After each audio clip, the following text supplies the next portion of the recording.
In this video, we are going to see how to sort Excel data.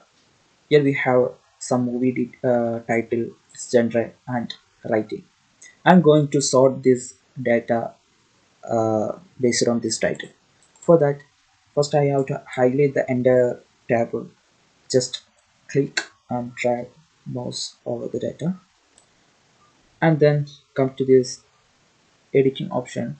Here we can see sort and filter, or just come to this data tab at the top. Here we can see sort ascending or sort descending. Now I'm going to sort this in ascending order, alphabetical order. Ta-da! See, our titles are now in ascending order.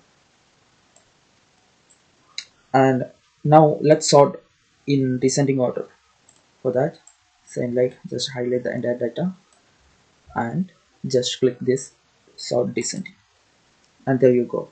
The titles are now sorted to Z to A in descending order. Sorting data is that easy. Try it out on your own table.